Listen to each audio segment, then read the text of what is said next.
नमस्कार दोस्तों, स्वागत है आपका वीके पीसीएस एकेडमी में।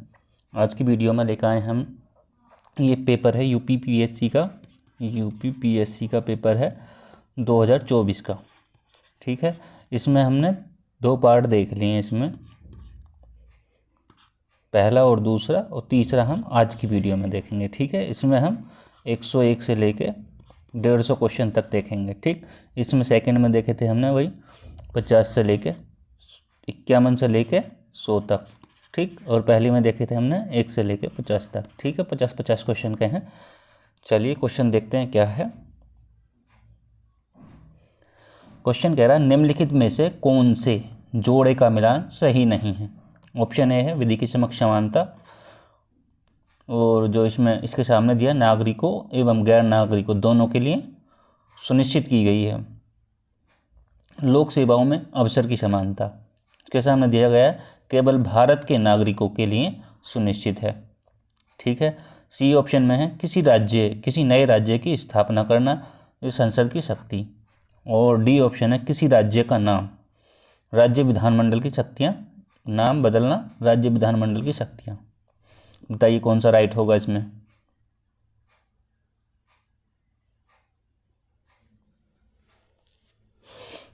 देखिए, विधि के समक्ष समानता किस आर्टिकल में आता है। विधि के समक्ष समानता आता है आर्टिकल 14 में, 14 में। ठीक है, तो भारतीयों को जो प्राप्त हैं, सिर्फ भारतीयों को जो प्राप्त हैं वो कौन कौन से हैं। 15, 16, 19, 29 और 30। और जो बाकी हैं जैसे कि 14 हो गया, 17 हो गया, ऐसे ही जो बचे तो वो किस में आएंगे, वो भारतीयों के लिए भी हैं और विदेशियों के लिए भी हैं।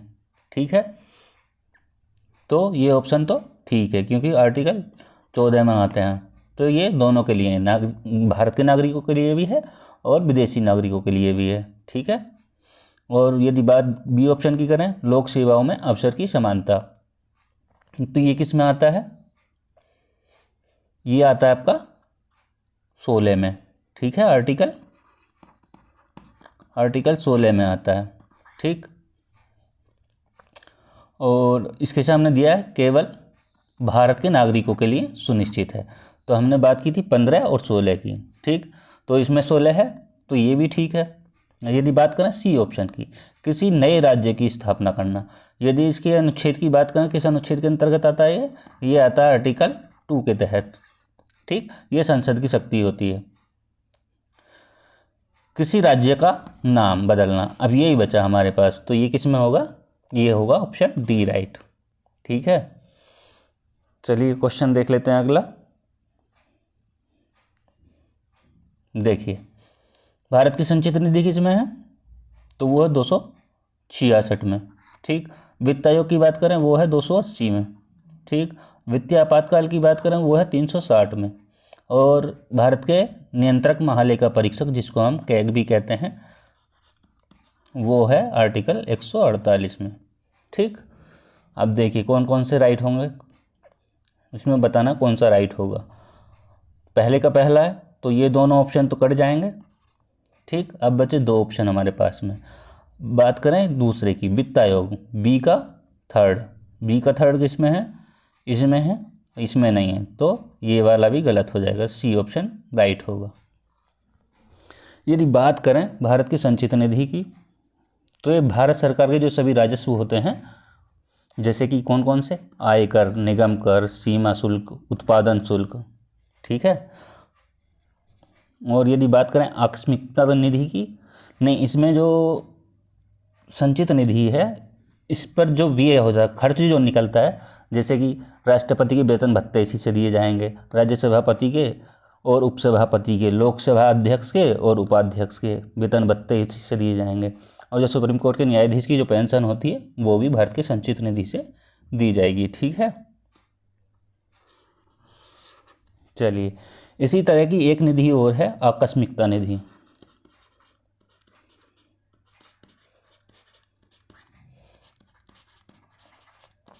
ठीक, ये किस अनुच्छेद के अंतर्गत आती है, ये आती है आर्टिकल आपका 267 के तहत आती है। ठीक। यदि वित्तीय आपातकाल की बात करें तो वित्तीय आपातकाल में 3 प्रकार के होते हैं। कौन कौन से हैं? राष्ट्रीय आपातकाल, राष्ट्रीय आपातकाल, सेकंड होता है राष्ट्रपति शासन, ठीक, और थर्ड होता है इसमें वित्तीय आपातकाल। तो ये जो बात हो रही है यहाँ पे वित्तीय आपातकाल की बात हो रही है वो 360 में। राष्ट्रीय आपातकाल की बात करें तो ये 352 में है, 52 में। और यदि इसमें राष्ट्रपति शासन की बात करें तो वो कितने में है? तो वो है 356 में। ठीक है, राष्ट्रपति शासन। और यदि वित्त आयोग की बात करें हम,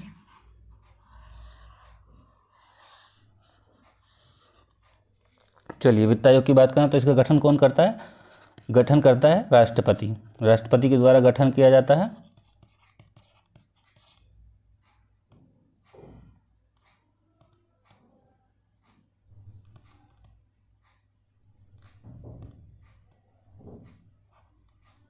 गठन राष्ट्रपति के द्वारा। ठीक है, कितने साल के लिए? 5 साल के लिए, 5 ईयर्स के लिए। ठीक है।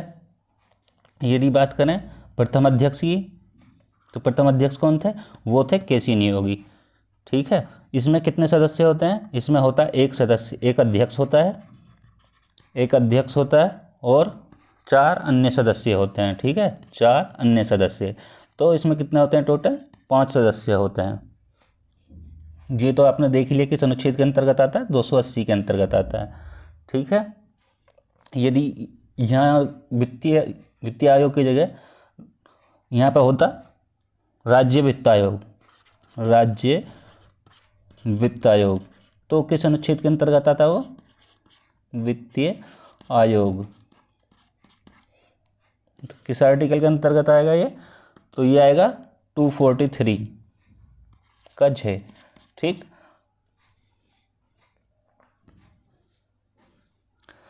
वित्तीय आपातकाल की बात हमने कर ली। तीन तरह के हैं, जैसे कि राष्ट्रपति, वो राष्ट्रीय आपातकाल, सेकंड राष्ट्रपति शासन, और थर्ड कौन सा? वित्तीय आपातकाल। ठीक है।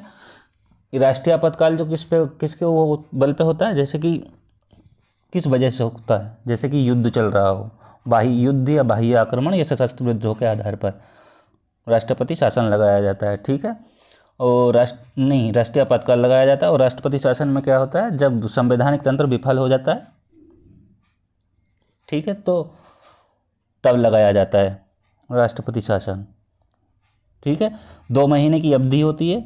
यदि इसको 6 महीने करना हो तो संसद की अनुमति लेनी होती है, और मैक्सिमम जाता है 3 साल तक। ठीक। और सर्वप्रथम राष्ट्रपति शासन कहाँ लगा था यदि बात करें तो वो लगा था पंजाब में। ठीक है, ये भी ध्यान रखेंगे।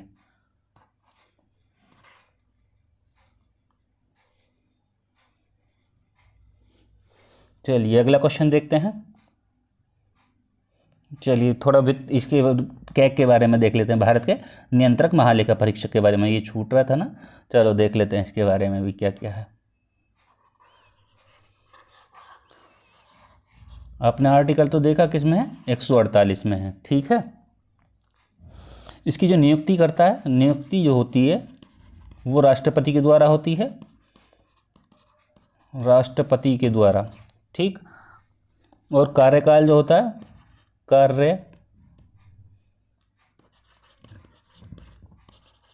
कार्यकाल होता है 6 वर्ष या 65 वर्ष। ठीक, ध्यान रखेंगे। हटाने की जो प्रक्रिया है वो सुप्रीम कोर्ट के न्यायाधीश के समान है। हटाने की प्रक्रिया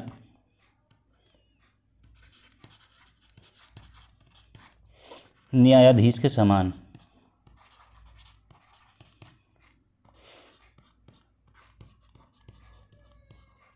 ठीक। ये भारत सरकार के पद पर रहते हुए किसी और पद को नहीं अपना सकता है। ठीक है, ये भी ध्यान रखेंगे। ये सार्वजनिक धन का संरक्षक होता है। सार्वजनिक धन का क्या होता है? सार्वजनिक धन का संरक्षक होता है। ठीक, 3 प्रतिवेदन होते हैं इसमें। 3 प्रतिवेदन होते हैं, कौन कौन से? जैसे कि विनियोग लेखाओं पर, विनियोग लेखा पर, विनियोग लेखा पर, और किस पर होता है? वित्त लेखाओं पर, वित्त लेखाओं पर, और किस पर होता है? सरकारी उपक्रमों पर, सरकारी उपक्रमों पर। ठीक, तो ये भी ध्यान रखेंगे। चलिए अगला क्वेश्चन देखते हैं।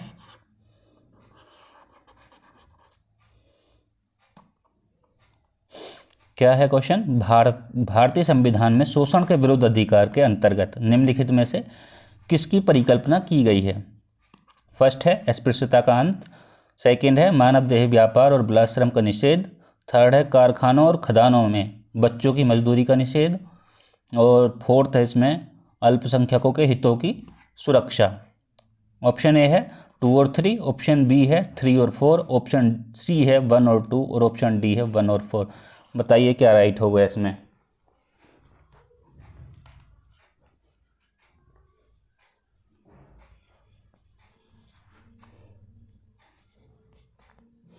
देखिए कितने होते हैं?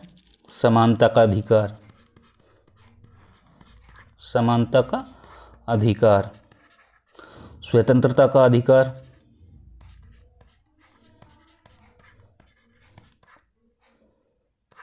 अधिकार, शोषण के विरुद्ध अधिकार।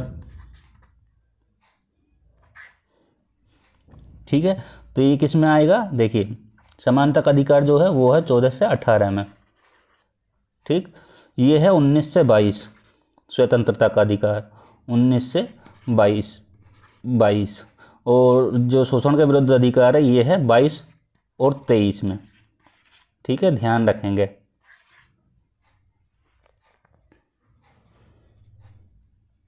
एक है धार्मिक स्वतंत्रता का अधिकार और एक है संवैधानिक उपचारों का अधिकार। ठीक है, तो उनको भी ध्यान रखेंगे। अब यदि धार्मिक वाले में बात करें तो धार्मिक वाले में इसमें 22-23 हुआ, तो उसमें 24 से लेके 28 तक, और उसमें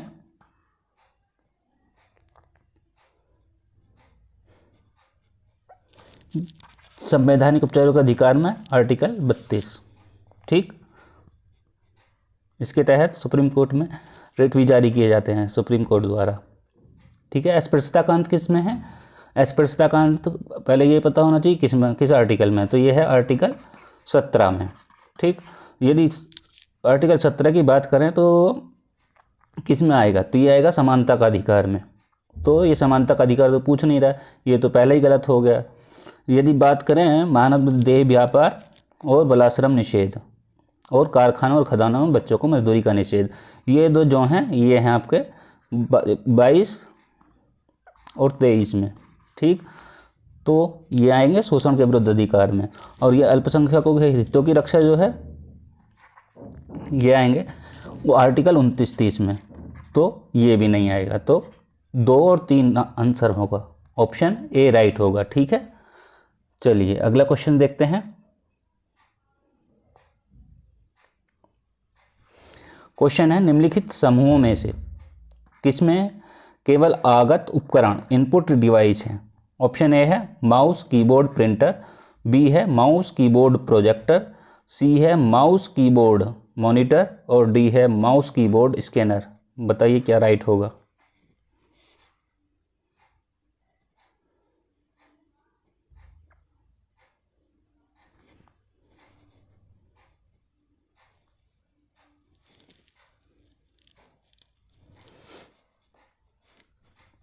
माउस कीबोर्ड प्रिंटर नहीं है, माउस कीबोर्ड प्रोजेक्टर ये भी नहीं, माउस कीबोर्ड मॉनिटर नहीं, स्कैनर होगा, mouse keyboard scanner, D option right होगा। ठीक है, चलिए अगला क्वेश्चन देखते हैं।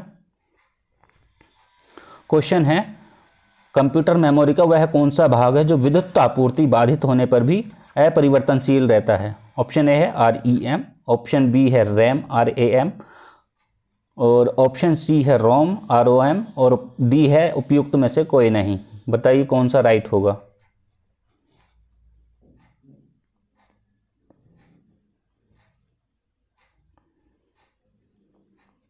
इसमें होगा आपका रीड ओनली मेमोरी।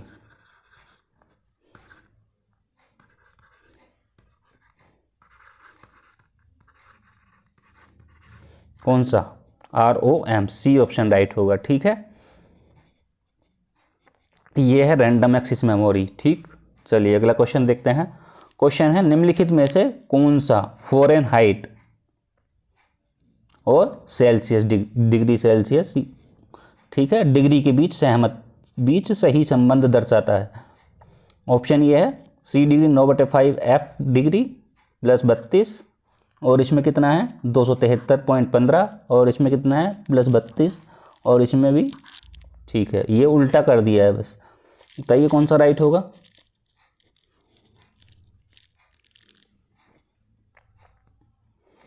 इसमें होगा आपका ऑप्शन सी राइट। ठीक, चलिए अगला क्वेश्चन देख लेते हैं। क्वेश्चन है उपयुक्त में से कौन सा सही नहीं है? निम्नलिखित में से कौन सा कथन सही नहीं है? ऑप्शन ए है क्रोमोसोम DNA। क्रोमोसोम DNA और प्रोटीन से बने होते हैं। और ऑप्शन बी है किसी कोशिका का केंद्रक कोशिकीय विभाजन और प्रजनन में हिस्सा नहीं लेता। और सी है क्रोमोसोम संततियों के लिए सूचनाएं रक्षित रखते हैं। और ऑप्शन डी है DNA की कार्यात्मक इकाई को जीन कहते हैं। बताइए क्या राइट होगा इसमें?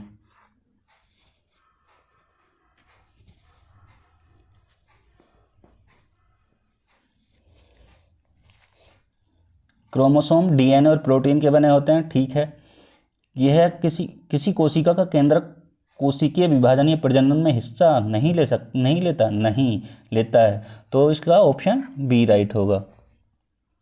नहीं है पूछा। ठीक है, बाकी सब सही है। क्रोमोसोम संततियों के लिए सूचनाएं संरक्षित कर रखते हैं और DNA की कार्यात्मक इकाई को जीन कहते हैं। ठीक है, अगला क्वेश्चन देखते हैं। क्वेश्चन है कार्बन डाइऑक्साइड, सल्फर ऑक्साइड और नाइट्रोजन ऑक्साइड गैसें वर्षा जल में घुल जाती हैं और अम्लीय वर्षा उत्पन्न करती हैं। कारण है कार्बन डाइऑक्साइड, सल्फर डाइऑक्साइड और नाइट्रोजन के ऑक्साइड जैसी गैसों की उच्च सांद्रता के कारण वायुमंडलीय वायु प्रदूषित होती है। ऑप्शन हमारे पास है। ऑप्शन ए में दोनों सही हैं, व्याख्या करता है। बी में है ए गलत है और सही है। ऑप्शन सी है दोनों सही हैं पर व्याख्या नहीं करता है। और ऑप्शन डी है ए सही है और गलत है। बताइए क्या राइट होगा?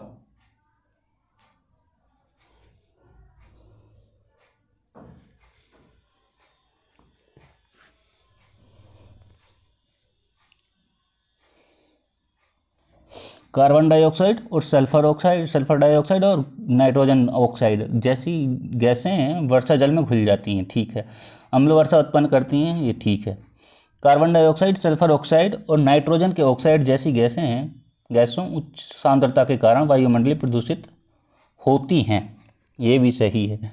तो दोनों सही होंगे और व्याख्या भी करेगा। ठीक है, चलिए अगला क्वेश्चन देखते हैं। क्वेश्चन है सातवीं भारत और इंडोनेशिया संयुक्त रक्षा सहयोग समिति की बैठक के संदर्भ में निम्नलिखित में से कौन सा कथन सही है? फर्स्ट है इस बैठक में इंडोनेशिया ने रक्षा उद्योग, समुद्री सुरक्षा और बहुपक्षीय सहयोग के क्षेत्रों में सहयोग को बढ़ाने पर सहमति जताई। सेकंड है बैठक जो है 5 मई 2024 को जकार्ता में आयोजित की गई। आपके पास ऑप्शन है केवल 2 दोनों गलत और केवल 1 और दोनों सही। बताइए कौन सा राइट होगा?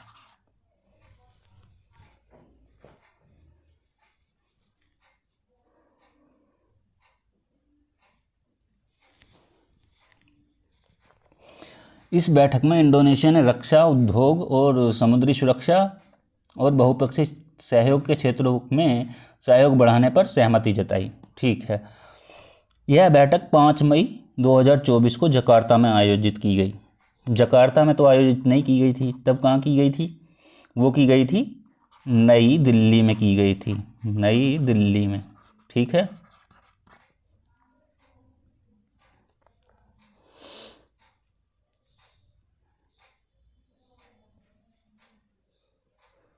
चलिए अगला क्वेश्चन देखते हैं। क्वेश्चन है FWD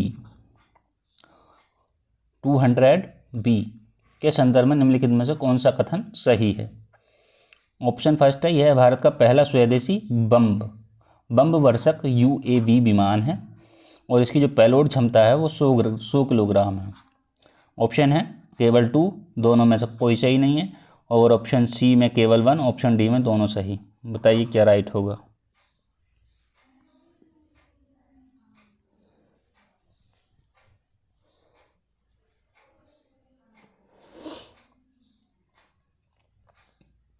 यह भारत का पहला स्वदेशी बम वर्षक UAV विमान है और इसकी पेलोड क्षमता 100 किलोग्राम है। दोनों सही हैं, ठीक है, ध्यान रखेंगे। तो इसमें ऑप्शन डी राइट होगा। ठीक, अगला क्वेश्चन देख लेते हैं। क्या है क्वेश्चन, भारत ऑस्ट्रेलिया आर्थिक सहयोग और व्यापार समझौता यानी कि इंडिया ऑस्ट्रेलिया ECTA के संदर्भ में कौन सा कथन सही है। फर्स्ट है, यह है FTA यानी कि फ्री ट्रेड एग्रीमेंट के लिए अपनी तरह की पहली पहल है। सेकेंड, बैठक में भारत के वाणिज्य सचिव श्री सुनील बर्थवॉल ने भाग लिया। हमारे पास ऑप्शन है, ऑप्शन ए केवल 2, ऑप्शन बी दोनों में से कोई सा सही नहीं, ऑप्शन सी केवल 1 और ऑप्शन डी दोनों सही। बताइए क्या राइट होगा इसमें।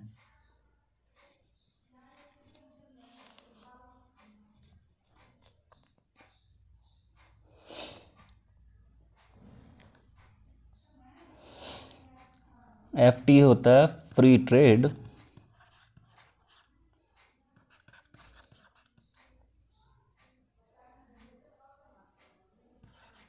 एग्रीमेंट। ठीक, क्या होता है, 2 या 2 से अधिक देशों के बीच समझौता होता है। इसमें 2 या 2 से अधिक, 2 या 2 से अधिक देशों के बीच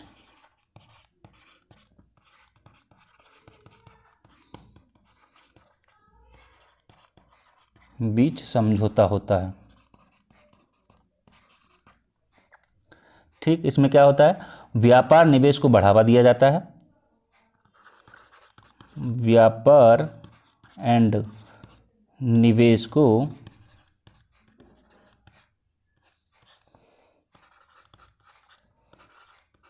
बढ़ावा दिया जाता है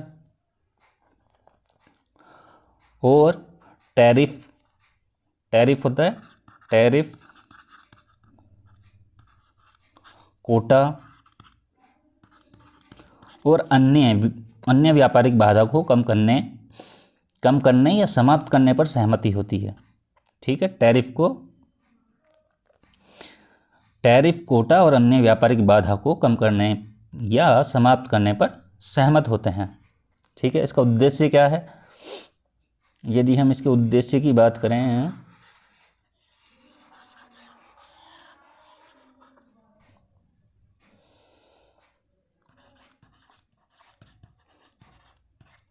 पहला है व्यापार को आसान बनाना।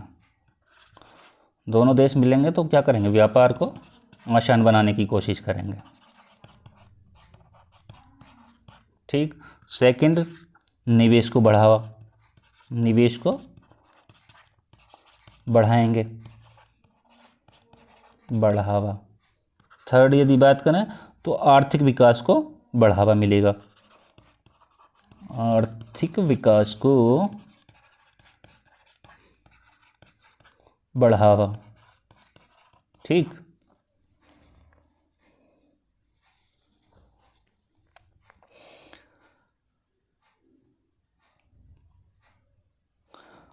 यह FTA के लिए अपनी तरह की पहली पहल है। सही है, बैठक में भारत के वाणिज्य सचिव श्री सुनील बर्थवॉल ने भाग लिया, ये भी ठीक है। तो इसमें दोनों राइट होंगे। ठीक, चलिए अगला क्वेश्चन देख लेते हैं।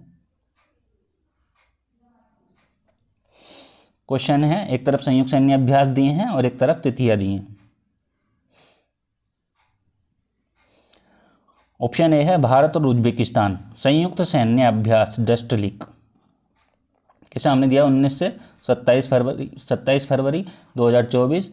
बी में दिया है भारत और फ्रांस संयुक्त सैन्य अभ्यास शक्ति, कब हुआ, उसके सामने दिया 13 और 26 मई 2024। और भारत और संयुक्त राष्ट्र अमेरिका का संयुक्त अभ्यास टाइगर ट्रायम्फ 2024 का हार्वर्ड चरण, उसके सामने दिया है 15 से 28 अप्रैल 2024। और मिलन दिया है मिलन 2024 के सामने मार्च 18 से 25 मार्च 2024। बताइए कौन सा राइट होगा इनमें।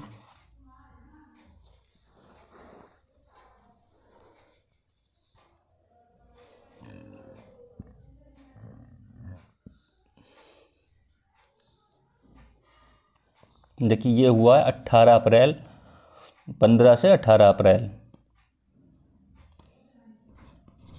15 से 18 अप्रैल।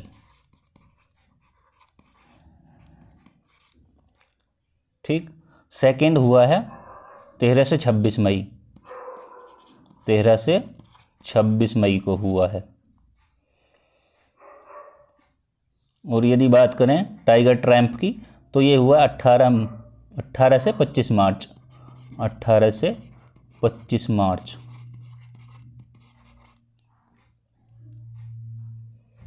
और जो मिलन हुआ है, मिलन हमारे पास एक ही बचा है, तो वो हुआ है 19 से 27 फरवरी, 19 से 27 फरवरी को हुआ है। देखिए 15 से 18, एक का थर्ड जाएंगे हम, एक का थर्ड देखेंगे। और यदि बात करें फ्रांस शक्ति की तो यह है 13 से 26 मई।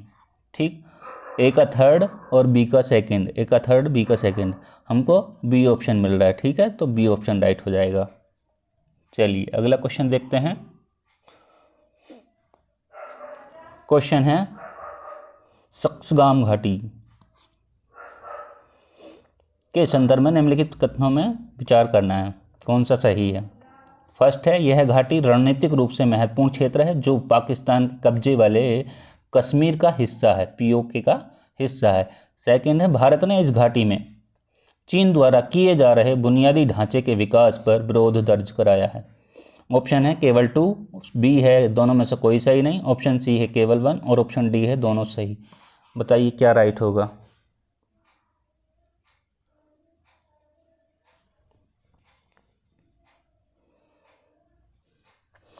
ये जो सक्सगाम घाटी है कहाँ है, ये सक्सगाम घाटी कहाँ पे है, ये काराकोरम हिमालय के उत्तर में है, काराकोरम हिमालय के उत्तर में है, के उत्तर में। ठीक,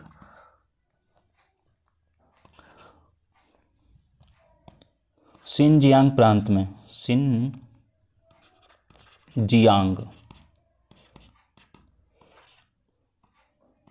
प्रांत और पीओके के बीच है, पीओके के बीच। ठीक, तो पहला तो सही है, पीओके के कश्मीर का हिस्सा है, पाकिस्तान के कब्जे वाले। ठीक है, भारत ने इस घाटी में चीन द्वारा किए जा रहे सिनजियांग प्रांत, ठीक है, बुनियादी ढांचे के विकास पर विरोध दर्ज कराया है, ये भी ठीक है। तो दोनों ऑप्शन इसमें राइट होंगे। ठीक, ऑप्शन डी राइट होगा। चलिए अगला क्वेश्चन देखते हैं। क्वेश्चन है, भारत सरकार द्वारा प्रारंभ की गई कुछ योजनाएं हैं, उनको कालानुक्रम में व्यवस्थित करना है। फर्स्ट है समन्वित ग्रामीण विकास कार्यक्रम, सेकंड है स्वर्ण जयंती ग्राम स्वरोजगार योजना, थर्ड है राष्ट्रीय ग्रामीण रोजगार गारंटी अधिनियम और फोर्थ है प्रधानमंत्री जन धन योजना। बताइए क्या राइट होगा।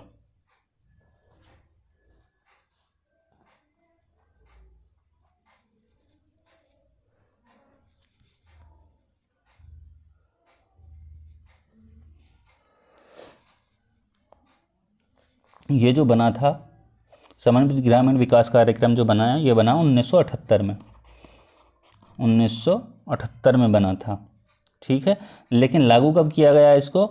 लागू किया गया इसको 80 में, ठीक। बना जो है वो बना 78 में, और लागू जो हुआ है ये 1980 में हुआ है, ठीक है।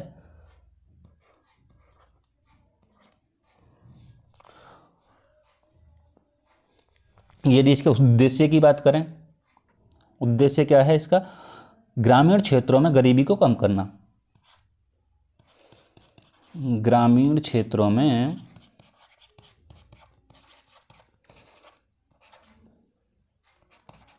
गरीबी को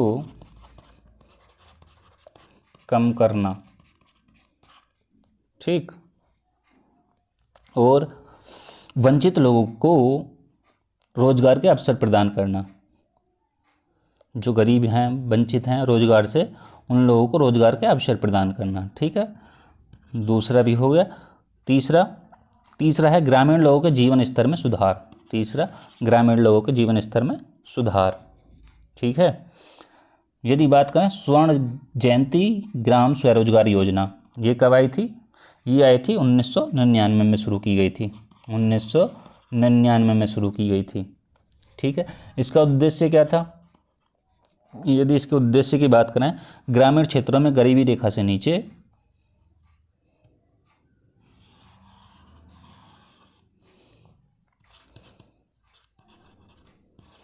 ग्रामीण क्षेत्रों में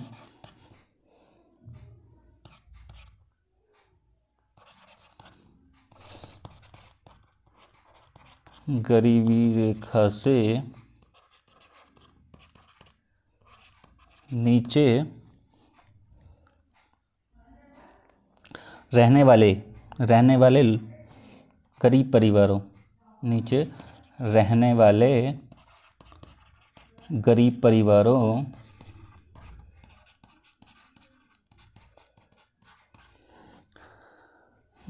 परिवारों को स्वरोजगार, गरीबी को स्वरोजगार,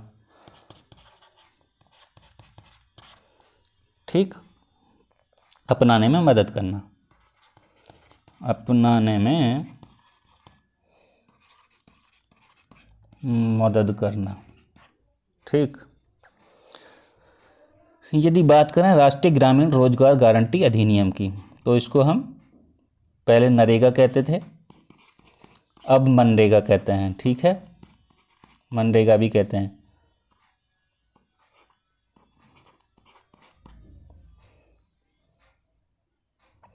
तो ये कब आई है?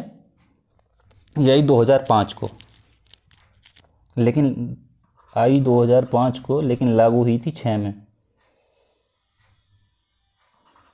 लागू जो हुई है वो कब हुई है? 2006 में लागू हुई है, ठीक है। ये रोजगार गारंटी योजना है। क्या है? रोजगार गारंटी योजना।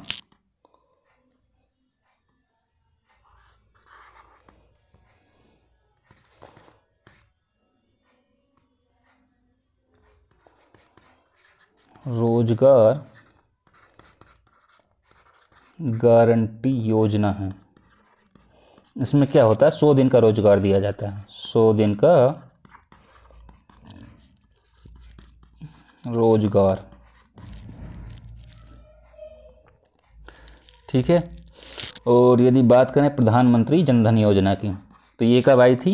ये आई थी आपकी 2014 में, ठीक। देखिए, पहले 78 में समन्वित ग्रामीण विकास बना, 78 में, 1978 में लागू हुआ 1980 में। स्वर्ण जयंती ग्राम स्वरोजगार योजना जो आई वो 1999 में, और राष्ट्रीय ग्रामीण रोजगार गारंटी अधिनियम 2005 में, लेकिन 2006 में लागू हुई। प्रधानमंत्री जनधन योजना 2014 में।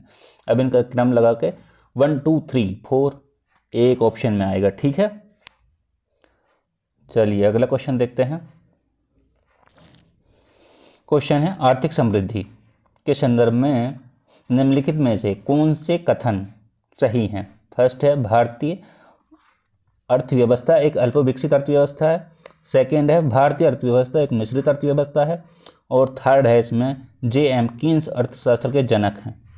हमारे पास ऑप्शन है 1 और 2 दोनों सही, ऑप्शन बी है केवल 3, ऑप्शन सी है केवल 1 और ऑप्शन डी है 2 और 3।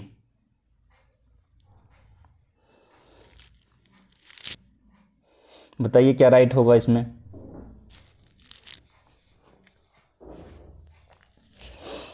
आर्थिक समृद्धि क्या होता है? किसी समय अवधि में, यहाँ देख लीजिए, किसी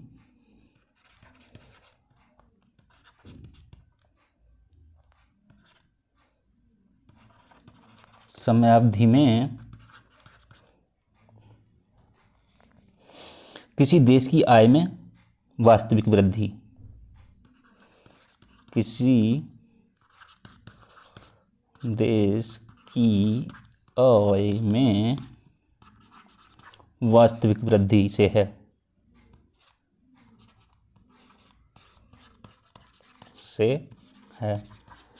ठीक। अब बात करें अल्प विकसित अर्थव्यवस्था की, वो क्या होती है? प्रति व्यक्ति आय कम हो, जैसे कि प्रति व्यक्ति आय कम है, प्रति व्यक्ति आय कम हो, ठीक।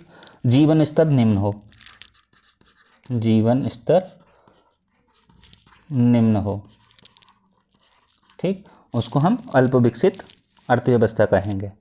यदि बात करें मिश्रित अर्थव्यवस्था की, इसमें क्या होता है? जिस आर्थिक प्रणाली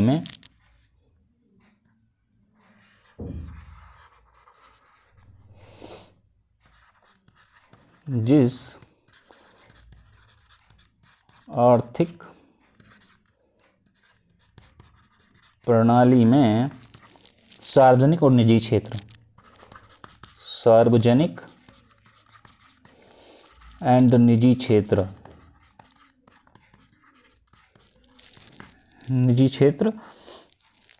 एक साथ काम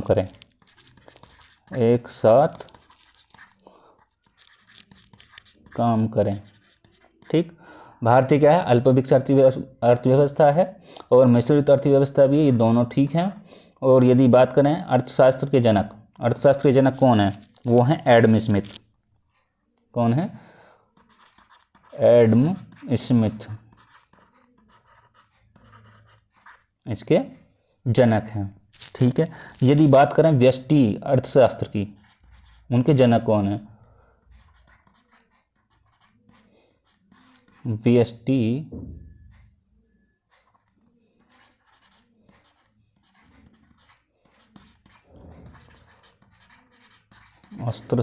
अर्थशास्त्र के जनक कौन है? तो वो कौन है? अल्फ्रेड मार्शल हैं, अल्फ्रेड मार्शल, ठीक। ये भी ध्यान रखेंगे। तो ऑप्शन क्या राइट होगा? तो थर्ड तो वैसे ही निकल जाएगा, ये दोनों राइट होंगे, पहला और दूसरा राइट होगा, ठीक। चलिए अगला क्वेश्चन देखते हैं। कथन कारण दिए हैं।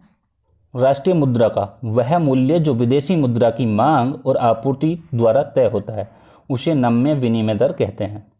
सेकंड है, विदेशी मुद्रा की मांग और आपूर्ति केंद्रीय बैंक द्वारा निर्धारित होती हैं। ऑप्शन ए है, दोनों सही हैं पर व्याख्या भी करता है, और ए गलत है और सही है। सी है, दोनों सही हैं व्याख्या नहीं करता है, और डी है, ए सही है आर गलत है।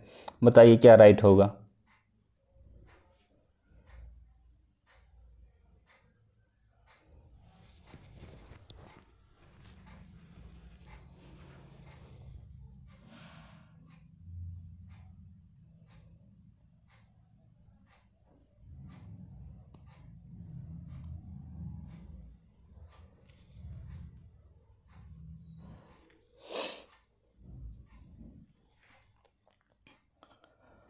राष्ट्रीय मुद्रा वह मूल्य जो विदेशी मुद्रा की मांग और आपूर्ति तय होता है उसे नम्य विनिमय दर कहते हैं, ठीक है।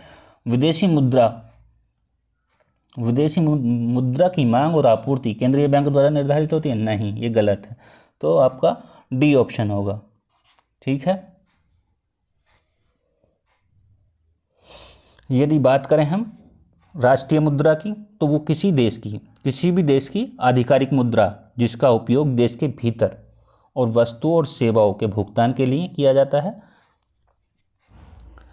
किसी भी देश की आधिकारिक मुद्रा होती है, ठीक है, जिसका उपयोग किसके लिए होगा, वस्तु और सेवाओं के भुगतान के लिए ही होगा, ठीक है। जैसे कि राष्ट्रीय मुद्रा में इंडियन रुपीज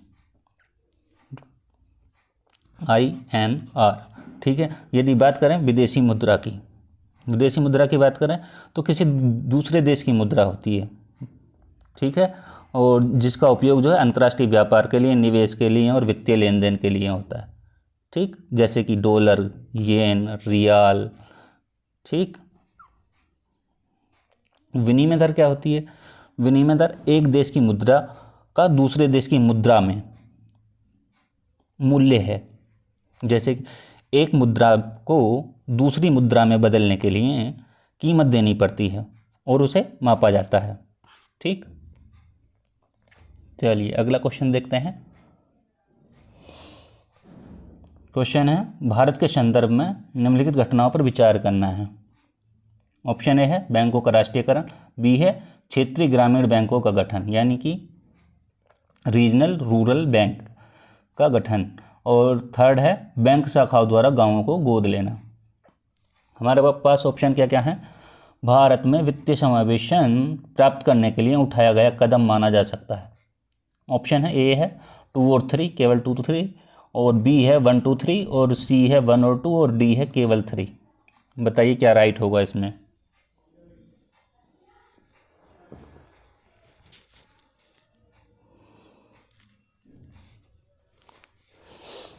देखिए बैंकों का राष्ट्रीयकरण 2 बार हुआ। कब कब? जैसे कि फर्स्ट हुआ था, प्रथम चरण में जो हुआ है वो कब हुआ है? 19 जुलाई 1969 को हुआ था, ठीक। अब यदि बात करें सेकंड की, सेकंड चरण कब हुआ था? ये हुआ था 15 अप्रैल 1980 को, 15 अप्रैल 1980 को हुआ था, ठीक है। फैसला किसके द्वारा सुनाया गया था ये बैंकों का राष्ट्रीयकरण करने के लिए? तो वो थी इंदिरा गांधी द्वारा विचार आया था, ठीक। यदि बात करें रीजनल रूरल डेवलपमेंट ये बैंक की, इसका गठन कब हुआ है? तो वो हुआ है 1975 में, 1975 में, ठीक। यदि अधिनियम की बात करें तो 1976 हो जाएगा, ठीक है। अब ये जो बैंक शाखाओं द्वारा गोद लेने का मामला जो हुआ था वो कब हुआ है? वो हुआ है 1960 में, ठीक। पूछा क्या है? भारत में वित्तीय समावेशन प्राप्त करने के लिए उठाया गया कदम कौन सा है?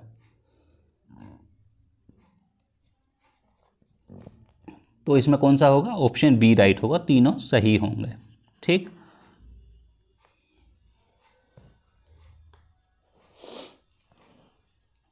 बी राइट होगा। अगला क्वेश्चन देखते हैं। क्वेश्चन है, राष्ट्रीय खाद्य सुरक्षा अधिनियम NFSA national food security act कब आया? 2013 में,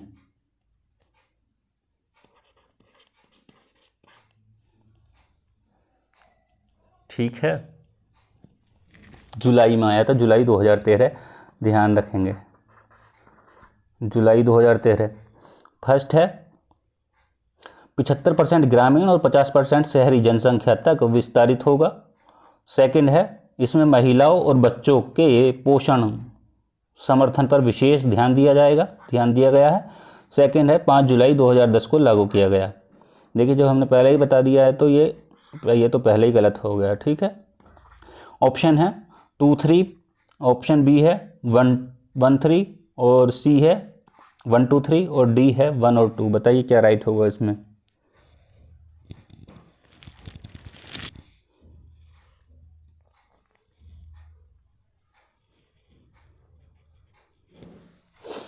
पिछहत्तर 50% ग्रामीण, 50% शहरी जनसंख्या तक विस्तारित होगा, ये ठीक है। इसमें महिला और बच्चों के पोषण समर्थन पर विशेष ध्यान दिया गया है, ये भी ठीक है, तो दोनों राइट होंगे, ऑप्शन डी राइट होगा, 1 और 2।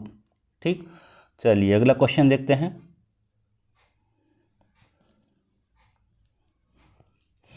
क्वेश्चन है मानव विकास सूचकांक HDI और सतत विकास लक्ष्यों पर आधारित भारतीय राज्यों की वरीयता में सकारात्मक संबंध है। कारण है सतत विकास लक्ष्यों के आधारभूत आयामों का शिक्षा और स्वास्थ्य से घनिष्ठता के साथ संबंध है। ऑप्शन है दोनों सही है, ऑप्शन ए दोनों सही है परंतु व्याख्या नहीं करता है, ऑप्शन बी है ए गलत है आर सही, ऑप्शन सी है दोनों सही है व्याख्या भी करता है, ऑप्शन डी है ए सही है और आर गलत है। बताइए क्या राइट होगा इनमें चारों में।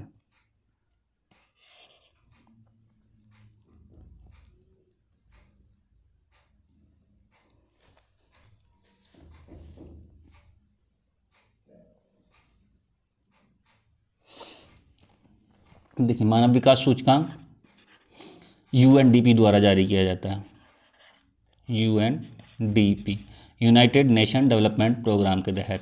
ठीक, यदि बात करें सतत लक्ष्यों की, इनका क्या लक्ष्य है, 2030 तक लक्ष्य है। कितने लक्ष्य हैं, 17 लक्ष्य हैं। ठीक है, तो 17 के 17 क्रम वाइज याद कर लेंगे, 1 से लेके 17 तक क्रम पूछ लेता है, ये पूछा भी गया है। ठीक है, ध्यान रखना है। अब जैसे कि एक से लेकर 17 में से 3 ऑप्शन दे दे और चौथा ऑप्शन अलग से कोई बना के दे दे, तो ये नहीं होगा। तो इस तरीके से क्वेश्चन बन सकता है आगे भी, और सतत विकास लक्ष्य से तो अच्छे खासे क्वेश्चन पूछे गए हैं पीछे। सेकंड है, क्या है, सतत विकास लक्ष्यों के आधारभूत आयामों का शिक्षा एवं स्वास्थ्य से घनिष्ठता के साथ संबंध है। तो दोनों सही हैं और व्याख्या भी करता है, तो सी ऑप्शन राइट होगा। चलिए अगला क्वेश्चन देखते हैं। अगला क्वेश्चन है, देखिए एक तरफ देश दिए हैं, दूसरी तरफ रैंक दिया है। जैसे मैक्सिको के सामने प्रथम, चीन के सामने द्वितीय, भारत के सामने तृतीय और फिलीपींस के सामने चतुर्थ। बताइए कौन सा राइट होगा।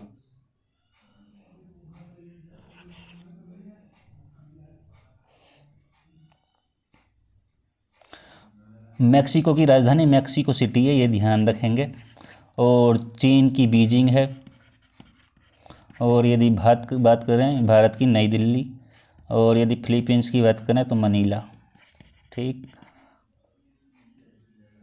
चलिए देख लेते हैं कौन कौन रैंक पे है, कैसे कैसे हैं। देखिए मैक्सिको की है द्वितीय,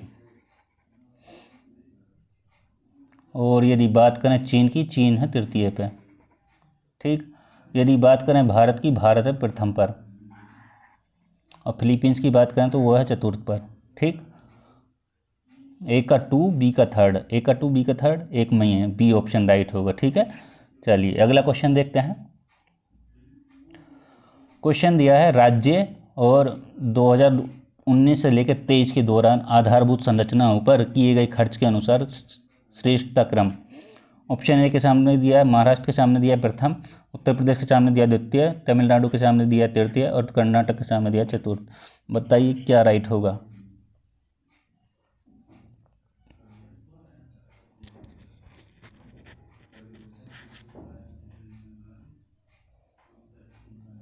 देखिए महाराष्ट्र द्वितीय पे, उत्तर प्रदेश है प्रथम पे। ठीक है, यदि बात करें तमिलनाडु की तृतीय पे और कर्नाटक चतुर्थ पे। ए का 2 बी का फर्स्ट, ए का 2 बी का फर्स्ट इसी में मिल रहा है, कहीं नहीं है। ठीक है, तो बी ऑप्शन राइट होगा। ठीक, अगला क्वेश्चन देखते हैं।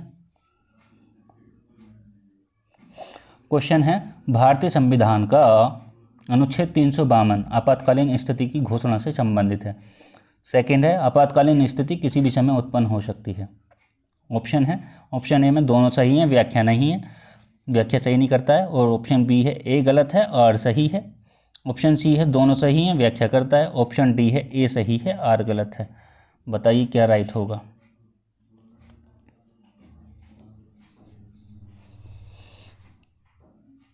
भारतीय संविधान का अनुच्छेद 352 राष्ट्रीय आपातकाल से संबंधित है। ठीक है, जो अभी पीछे बताया, राष्ट्रीय आपातकाल कितने में है, 352 में है आपातकाल।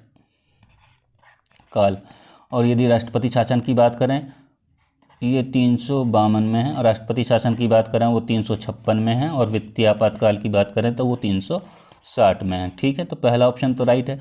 आपातकालीन स्थिति किसी भी समय उत्पन्न हो सकती है, ये भी ठीक है।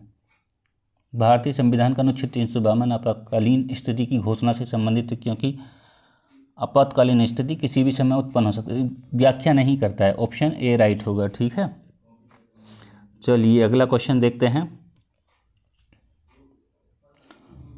क्वेश्चन है, आईसीटी आधारित गवर्नेंस के संबंध में निम्नलिखित में से कौन सा कथन सही है। ऑप्शन ए है, गवर्नेंस सरकार की पारदर्शिता को कम करता है। सेकंड है, गवर्नेंस से सरकार की लागत कम हो जाती है। थर्ड है, ई गवर्नेंस से सरकार में नागरिकों का योगदान बढ़ जाता है। और फोर्थ है, गवर्नेंस नौकरशाही की लाल फीताशाही को बढ़ाता है। कौन सा राइट होगा। ऑप्शन ए है 2 4, ऑप्शन बी है 2 3, ऑप्शन सी है 1 2 3 और ऑप्शन डी है 2 3 4। बताइए क्या राइट होगा इसमें।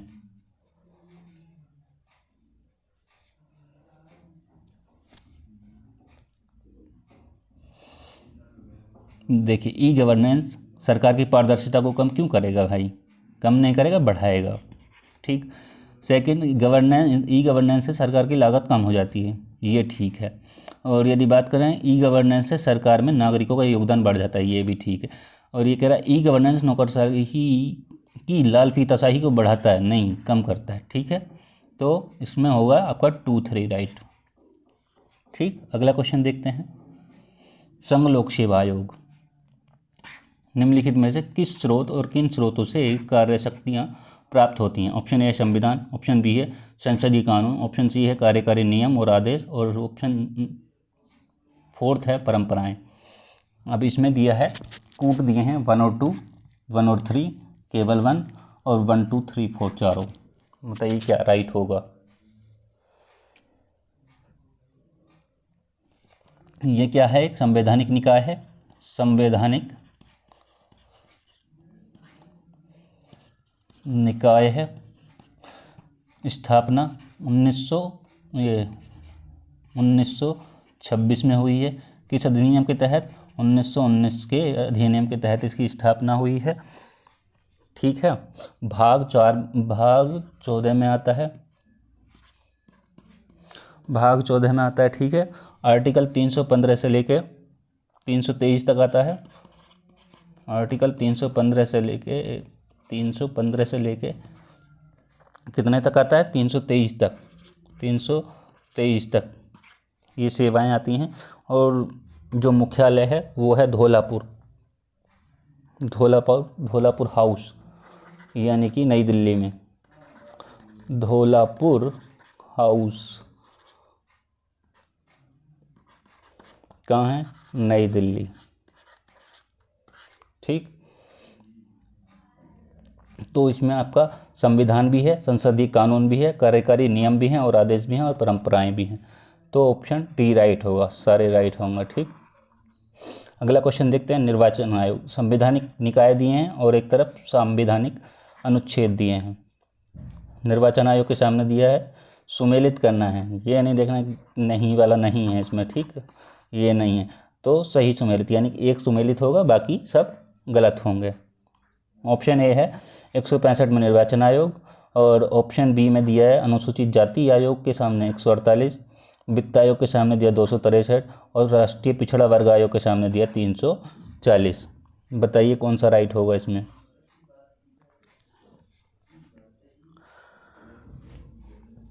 देखिए, जो निर्वाचन आयोग है, निर्वाचन आयोग किस अनुच्छेद के अंतर्गत आता है, ये आता है 324 के अंतर्गत आता है। और ये राष्ट्रीय अनुसूचित जाति आयोग जो है ये आता है आपका 338 में आता है। ये 338 में।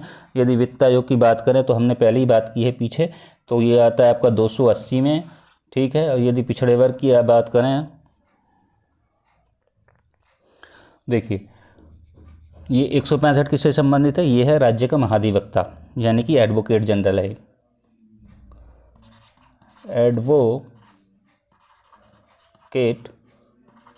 जनरल से। ठीक। यदि 148 की बात की है हमने पीछे, वो आता है कैग। ठीक है। 263 की बात करें तो इसमें आता है अंतर्राज्यीय परिषद। ठीक। तो इसमें होगा आपका डी ऑप्शन, राष्ट्रीय पिछड़ा वर्ग आयोग, ऑप्शन डी। ठीक है। अगला क्वेश्चन देखते हैं। क्वेश्चन है शंकरी प्रसाद बनाम भारतीय संघ, सेकेंड है सज्जन सिंह बनाम राजस्थान राज्य, और थर्ड है गोलकनाथ बनाम पंजाब राज्य, और केशवानंद भारती बनाम केरल राज्य। बताइए कौन सा राइट होगा इसमें।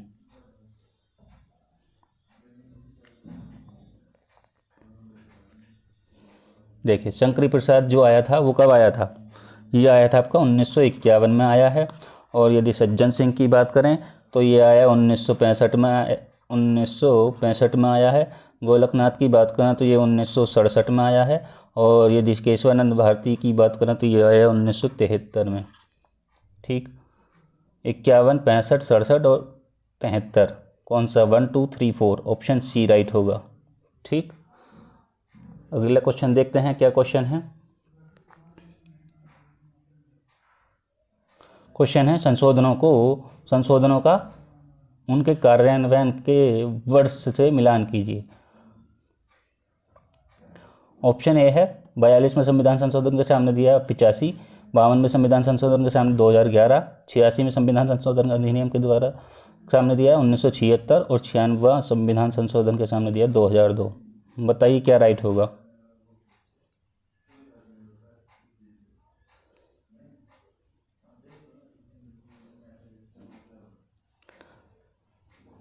देखिए जो राष्ट्रीय पिछड़ा वर्ग आयोग होगा वो 340 में ही आता है। ये सुमेलित पूछा गया है। ठीक है, ध्यान रखना है। बाकी सब हमने बात की है सब पे। ठीक। अब ये मिलान करना है इसमें। बताइए कौन सा राइट होगा।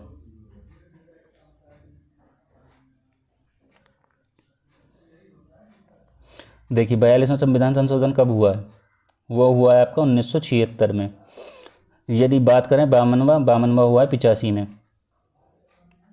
ठीक है। 86 में हुआ 2002 में, और 96 हुआ है 2011 में। ठीक। 86 2000 में, 96 2011 में, और 52 1985 में। ठीक है। 42 में संविधान संशोधन के द्वारा 3 शब्द जोड़े गए थे। कौन कौन से? समाजवादी, अखंडता, धर्मनिरपेक्षता, पहला, दूसरा और तीसरा। ठीक है।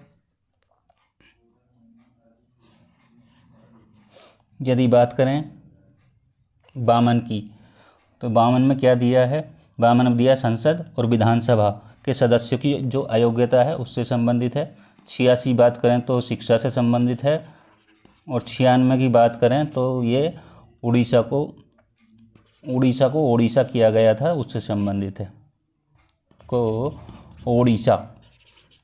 ओडिशा किया गया है।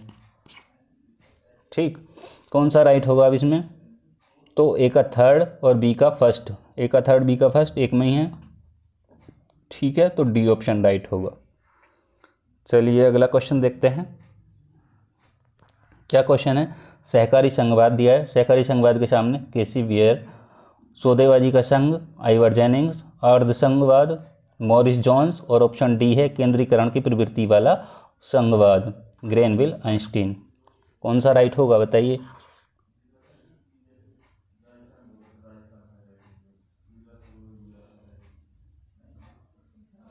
देखिए सहकारी संघवाद जो दिया है वो दिया है ग्रेनविल आइंस्टीन ने। ठीक। यदि बात करें सौदेबाजी का संघ, वो दिया है किसने? मॉरिस जोन्स ने दिया है। ठीक है। और अर्ध संघवाद की बात करें तो ये केसी वेयर ने दिया है। और केंद्रीकरण की प्रवृत्ति वाला संघवाद की बात करें तो ये दिया आइवर जेनिंग्स ने। ठीक है। कौन सा राइट होगा? ए का फोर्थ बी का थर्ड। ए का फोर्थ एक में ही है, बी का थर्ड, और सी का फर्स्ट, और डी का 2। सी ऑप्शन राइट होगा। ठीक है। अगला क्वेश्चन देखते हैं।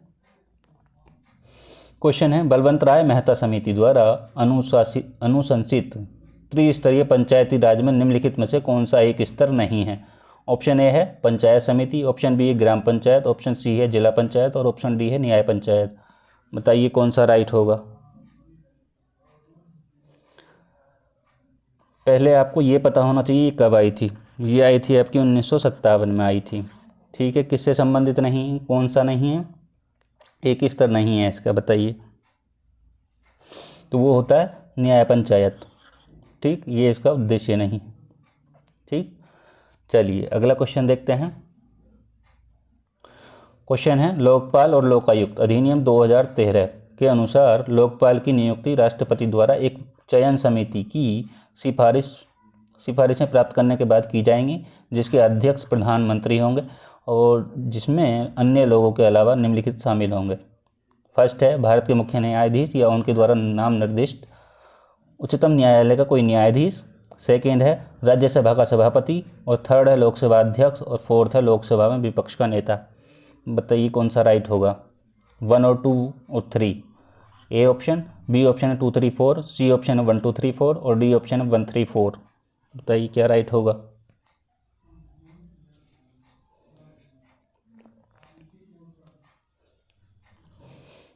यदि इसमें बात करें हम तो राज्यसभा के सभापति ही नहीं होंगे इसमें।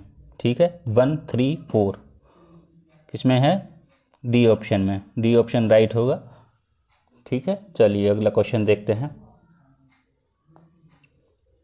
क्वेश्चन है कांग्रेस सोशलिस्ट पार्टी के संदर्भ में निम्नलिखित कथनों पर विचार करना है।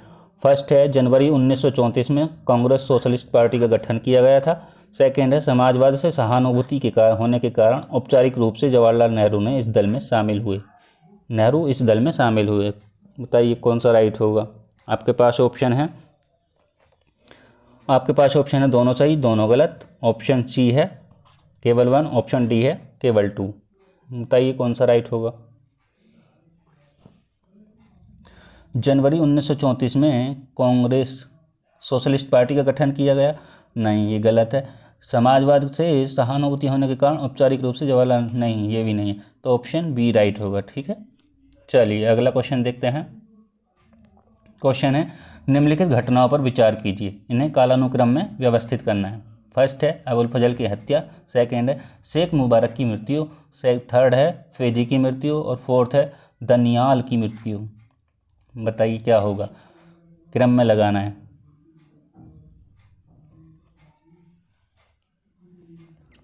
देखिए अबू फजल की जो हत्या हुई थी वो कब हुई थी, वो हुई थी 22 मई 1602 को, 22 मई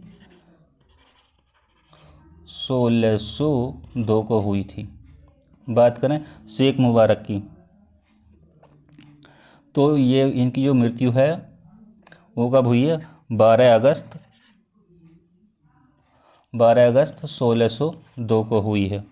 ठीक है, फैजी की मृत्यु की बात करें तो फैजी की कब हुई है, 15 अक्टूबर और 1595। दानियाल की मृत्यु की बात करें तो वो हुई है 19 मार्च 1605, 19 मार्च 1605। लगाइए क्रम में।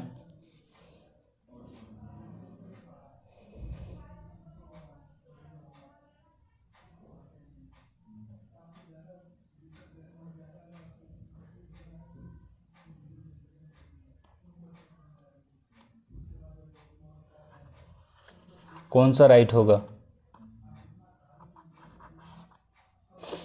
इसमें होगा 2 3 1 4। ठीक है, अगला क्वेश्चन देखते हैं। क्वेश्चन है निम्नलिखित घटनाओं पर विचार करना है, इन्हें कालानुक्रम में व्यवस्थित करना है। फर्स्ट है लिनलिथिगो का अगस्त प्रस्ताव, सेकंड है क्रिप्स मिशन का भारत आगमन और थर्ड है रामगढ़ कांग्रेस अधिवेशन और फोर्थ है कांग्रेसी मंत्रियों का त्यागपत्र। कौन सा राइट होगा इसमें।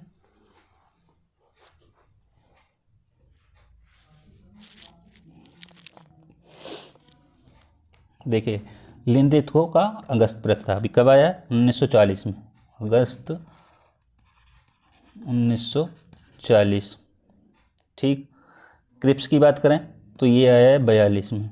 ठीक, रामगढ़ की बात करें तो ये है 18 मार्च 40 मार्च 40 में। और यदि कांग्रेस के मंत्रियों के त्यागपत्र की बात करें तो ये है 1939। तो पहले यही आएगा 4, फिर मार्च, 4-3 बी में है। ठीक है, तो इसमें बी राइट होगा। ठीक, अगला क्वेश्चन देखते हैं। क्वेश्चन है, एक तरफ पुस्तक दी है, दूसरी तरफ लेखक दिए हैं। अब ये देखिए, प्रीवियस में भी पिछली बार भी पूछा गया था ये पुस्तक, एक ना एक क्वेश्चन यहाँ से आता ही आता है। ठीक है, तो देख लेंगे। एक ऑप्शन दिया है हिंदू पॉलिटी के सामने दिया है डी कोशाम्बी, और the wonder that was India के सामने दिया है A.L. वॉशम, और सी के सामने दिया an introduction to the study of Indian history के सामने दिया है K.P. जायसवाल, और थर्ड डी के सामने दिया है the early history of India Vincent Arthur Smith. बताइए क्या राइट होगा इसमें।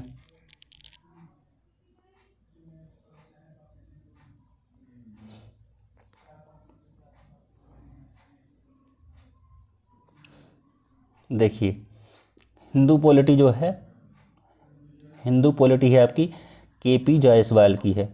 ठीक है, यदि बात करें द वंडर वॉइज इंडिया की बात करें तो वो है A.L. वॉशम की है। ठीक है, यदि बात करें an introduction to the study of Indian history, ये डी कोशाम्बी की है। ठीक है, यदि बात करें the early history of India तो वो विसेंट आर्थर स्मिथ की है।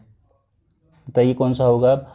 ए का थर्ड, बी का सेकेंड, ए का थर्ड, बी का सेकेंड, ए का थर्ड, बी का सेकेंड, और ऑप्शन सी है सी का फर्स्ट।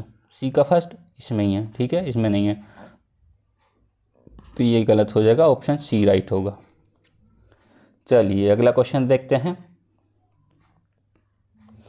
क्वेश्चन है, प्रारंभिक राष्ट्रवादियों में से अधिकांश को ब्रिटिश राज ईश्वरीय देन लगता था, जिसका उद्देश्य आधुनिकीकरण लाना था। और सेकंड है, उनकी शिकायतें केवल भारत में अन ब्रिटिश राज के खिलाफ थीं। ऑप्शन है दोनों सही हैं, व्याख्या नहीं करता है। ऑप्शन बी है ए गलत है किंतु आर सही है। ऑप्शन सी है दोनों सही हैं, व्याख्या भी करता है। और ऑप्शन डी है ए सही है, आर गलत है। बताइए कौन सा राइट होगा।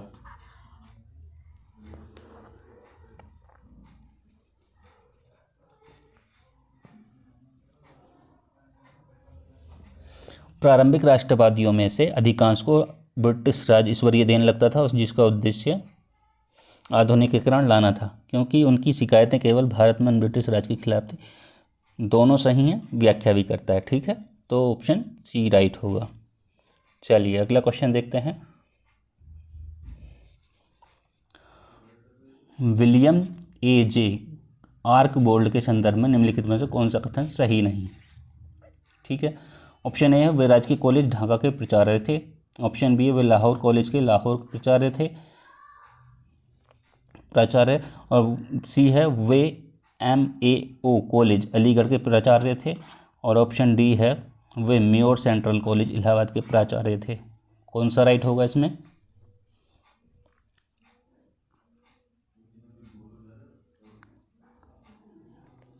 तो वो होगा, वो लाहौर कॉलेज के प्राचार्य नहीं थे, तो ऑप्शन बी राइट होगा। ठीक है, अगला क्वेश्चन देखते हैं। क्वेश्चन है, घटनाएं हैं उनको कालानुक्रम में व्यवस्थित करना है। नेल्लोर विद्रोह, नाना फडणवीस की मृत्यु, और ऑप्शन थर्ड है वेलेजली को वापस बुलाया जाना, और ऑप्शन फोर्थ है एंग्लो नेपाली युद्ध। बताइए क्या राइट होगा। देखिए, वेल्लोर विद्रोह कब हुआ है, 1806 में। ठीक, और ये नाना फडणवीस की मृत्यु कब हुई है, वो हुई है 13 मार्च 1800 में। 13 मार्च 1800। वेलेजली को वापस कब बुलाया गया था, तो 1805 में। ठीक, यदि आंग्ल नेपाली युद्ध की बात करें तो वो है 1814 से 16 में। 1814 से 16 में। तो वेलेजली थर्ड, फिर फर्स्ट। ठीक है, तो ऑप्शन डी राइट होगा। ठीक, चलिए अगला क्वेश्चन देखते हैं। क्वेश्चन है, एक तरफ विद्रोह दिए हैं, दूसरी तरफ नेतृत्वकर्ता दिए हैं। पाइका विद्रोह के सामने दिया है अडाचना कुंगन, बरेली विद्रोह के सामने दिया राधाराम, मालाबार विद्रोह के सामने दिया मुफ्ती मोहम्मद एवाज, और डी के सामने दिया सिलहट विद्रोह जगबंधु विद्याधर महापात्र। बताइए क्या राइट होगा इसमें।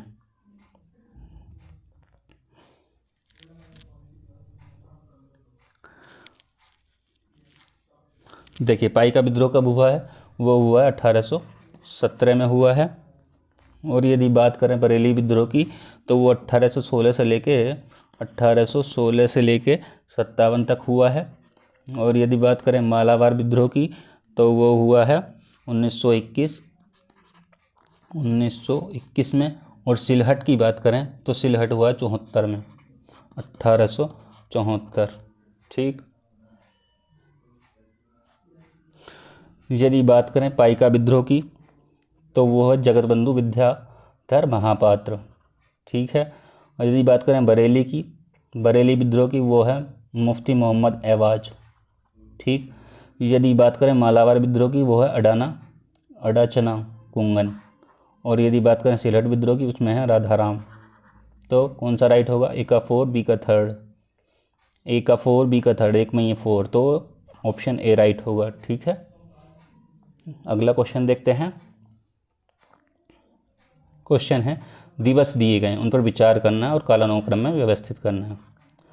फर्स्ट है विश्व स्वास्थ्य दिवस, सेकंड है राष्ट्रीय समुद्री दिवस, और थर्ड है विश्व एथलेटिक्स दिवस, और फोर्थ है विश्व रेड क्रॉस दिवस। बताइए कौन सा राइट होगा।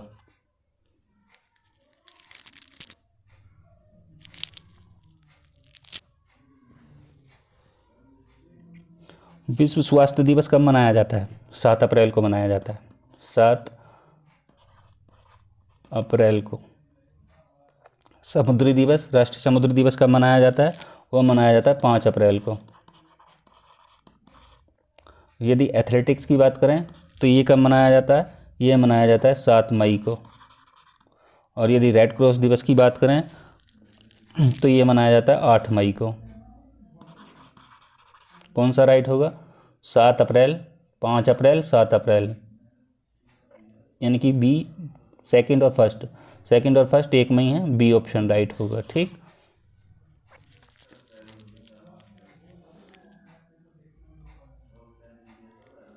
अगला क्वेश्चन देखते हैं कि एक तरफ पुरस्कार दिए हैं, एक तरफ प्राप्तकर्ता दिए हैं। ठीक। आर्यभट्ट पुरस्कार 2024 के सामने दिया अमिताभ बच्चन। विश्व साहित्य पुरस्कार 2024 ममताजी सागर, सी है लता दीनानाथ मंगेशकर। पुरस्कार 2024 सुब्बाराव पुवुलूरी, और डी के सामने दिया है गोल्डन पर्यावरण पुरस्कार 2024 आलोक शुक्ला। बताइए कौन सा राइट होगा।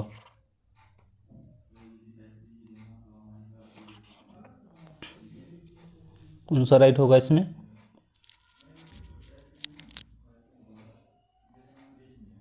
देखिए आर्यभट्ट पुरस्कार 2024 जो है सुब्बाराव पुवुलूरी। विश्व साहित्य पुरस्कार 2024 ममताजी सागर। ठीक है। और लता दीनानाथ की बात करें तो वो हैं अमिताभ बच्चन। दीनानाथ मंगेशकर पुरस्कार में अमिताभ बच्चन है। ठीक है। और गोल्डन पर्यावरण पुरस्कार में आलोक शुक्ला हैं। तो ए का 3 और बी का 2, ए का 3 बी का 2, ए का 3 बी का 2, और सी का फर्स्ट ये एक में है, तो ए ऑप्शन राइट होगा। ठीक है। चलिए अगला क्वेश्चन देखते हैं। क्वेश्चन है, एक तरफ विटामिन दिए हैं, एक तरफ रोग दिए हैं। विटामिन ए के सामने दिया वेरी वेरी, विटामिन बी के सामने दिया अंधापन, सी के सामने दिया रिकेट्स, और डी के सामने दिया स्कर्वी। कौन सा राइट होगा इसमें।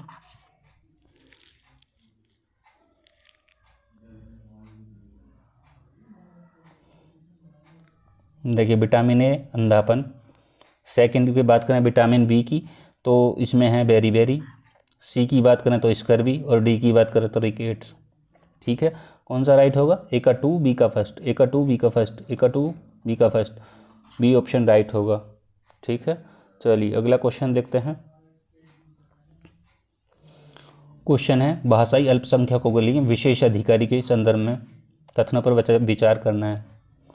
फर्स्ट है संविधान में प्रत्येक राज्य हेतु भाषाई अल्पसंख्यकों के लिए विशेष अधिकारी के पद का प्रावधान किया गया है। सेकंड है 9वें संविधान संशोधन अधिनियम द्वारा इसके लिए एक नया अनुच्छेद 350 भी जोड़ा गया। आपके पास ऑप्शन है केवल 2, दोनों में से कोई सही नहीं, और ऑप्शन सी केवल 1, ऑप्शन डी दोनों सही। बताइए क्या राइट होगा।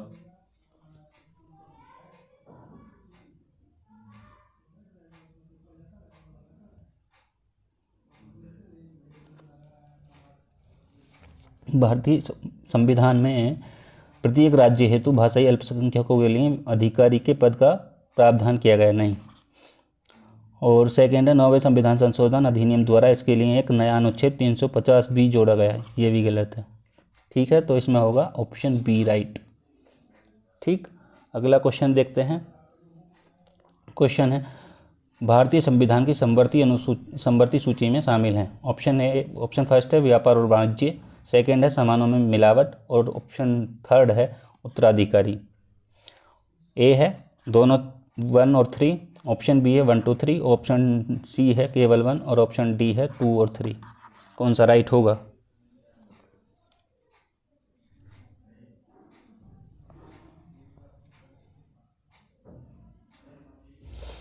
देखिए व्यापार और वाणिज्य नहीं होगा इसमें, तो समानों में मिलावट और उत्तराधिकार किस में है, समवर्ती सूची में शामिल है, तो इसमें होगा 2 और 3। ठीक, अगला क्वेश्चन देखते हैं। क्वेश्चन है फातिमा बीवी का हाल ही में निधन हुआ। करंट का क्वेश्चन है, उनके बारे में पुराना क्वेश्चन है। ठीक है, देख लेते हैं। वह भारत के सर्वोच्च न्यायालय की पहली महिला न्यायाधीश थी। उन्होंने 1997 से 2001 तक केरल राज्य के राज्यपाल के रूप में सेवाएं दी। और थर्ड है वह उच्चतर न्यायपालिका तक पहुंचने वाली पहली मुस्लिम महिला थी। ऑप्शन है हमारे पास 1 और 2 दोनों सही हैं, 1 और 3 सही है, केवल 1 सही है, और 1 2 3 तीनों सही हैं। बताइए कौन सा राइट होगा।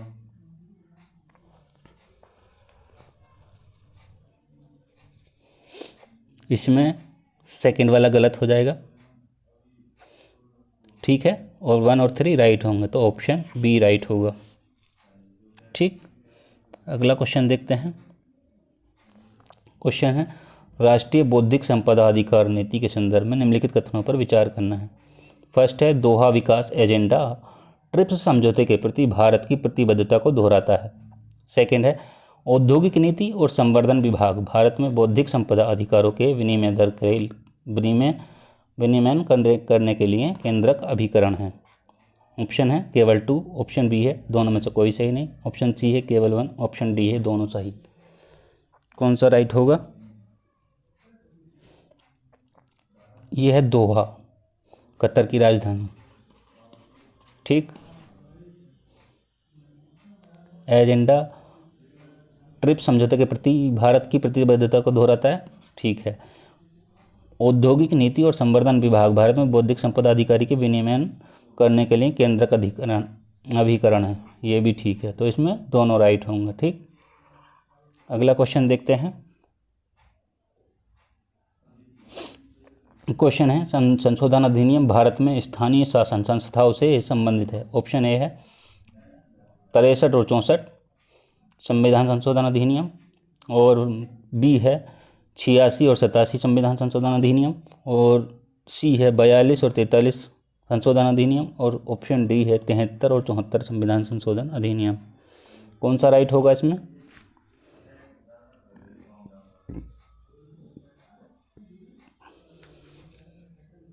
देखिए इसमें 42वां तो बहुत इंपॉर्टेंट है, और 86वां भी इम्पोर्टेंट है। ठीक है, तो ध्यान रखने 63 64। ठीक है, तो इसमें कौन सा होगा आपका।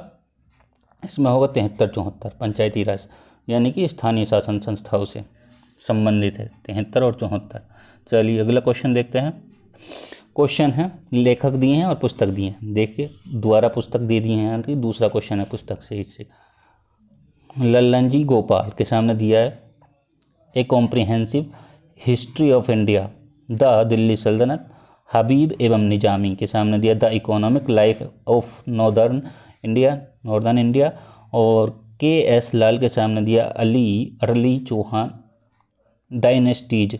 और दशरथ शर्मा के सामने दिया है हिस्ट्री ऑफ द खलजीज। बताइए कौन सा राइट होगा।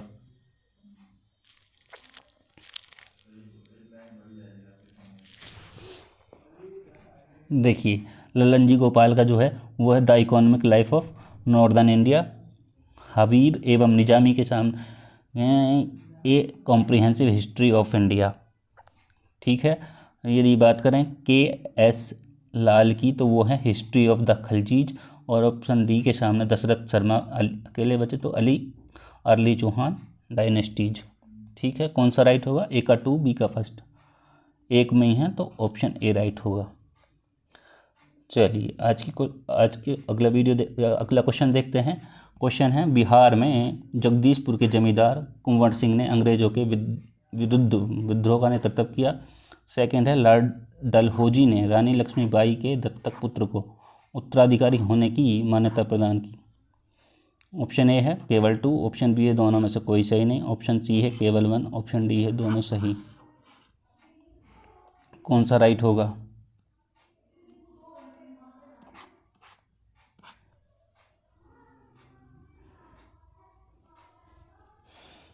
बिहार में जगदीशपुर जमींदार कुंवर सिंह ने अंग्रेजों के खिलाफ, नहीं ये गलत है।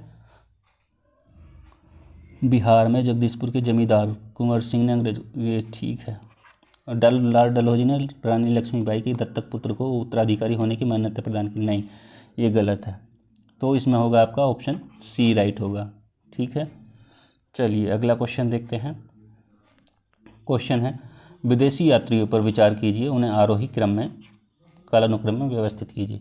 आरोही क्रम क्या होता है, जैसे कि 1 2 3 4 5, छोटे से बड़े की तरफ को चला जाता है। अवरोही क्रम होता है 5 4 3 2 1, ये होता है। ठीक है, तो ध्यान रखेंगे ये भी। अब यदि आरोही क्रम में करना है तो बताना है। ठीक है, इत्सिंग फर्स्ट है इत्सिंग, सेकंड है अलबरूनी, थर्ड है हेनत्सांग और फोर्थ है फाइयान। बताइए कौन सा राइट होगा इसमें।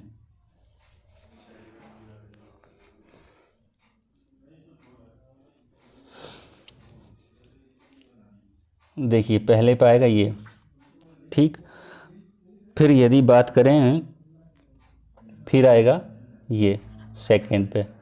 ठीक है, फिर आएगा ये और फिर आएगा ये। ठीक, यानी कि 4 3 1 2, 4 3 1 2 किस में है, ऑप्शन बी में। यानी कि 4 तो पहले में किसी में ही नहीं है। ठीक, चलिए अगला क्वेश्चन देखते हैं और इस वीडियो का लास्ट क्वेश्चन है।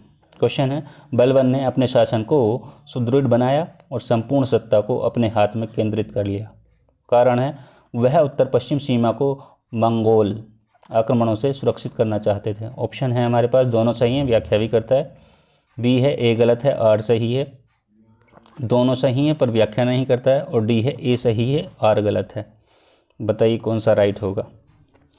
आज की वीडियो में हमने 18 से लेके 2024 तक के प्रीवियस ईयर कंप्लीट किया है। ठीक है, ये लास्ट क्वेश्चन है। इसकी पीडीएफ आपको टेलीग्राम चैनल पे मिल जाएगी और इस टेलीग्राम चैनल का जो लिंक है वो वीडियो के डिस्क्रिप्शन बॉक्स में मिल जाएगा आपको। ठीक है, तो इसमें कौन सा राइट होगा। बलबन ने अपने शासन को सुदृढ़ बनाया और संपूर्ण सत्ता को अपने हाथों में केंद्रित कर लिया, सही है। वह उत्तर पश्चिम सीमा को मंगोल आक्रमणों से सुरक्षित रखना चाहता था, ये भी ठीक है। यदि बात करें व्याख्या की, बलबन ने अपने शासन को सुदृढ़ बनाया और संपूर्ण सत्ता को अपने हाथों में केंद्रित कर लिया क्योंकि वह उत्तर पश्चिम सीमा को मंगोल आक्रमणों से सुरक्षित करना चाहता था। व्याख्या नहीं सही है तो ऑप्शन सी राइट होगा। ठीक है, यदि वीडियो पसंद आई हो तो लाइक करें, शेयर करें, कमेंट करें और चैनल को सब्सक्राइब करें। आज की वीडियो में हमने 2024 तक के पेपर कंप्लीट कर लिए हैं। अब आरओ की सीरीज स्टार्ट करेंगे हम। ठीक है, आरओ की।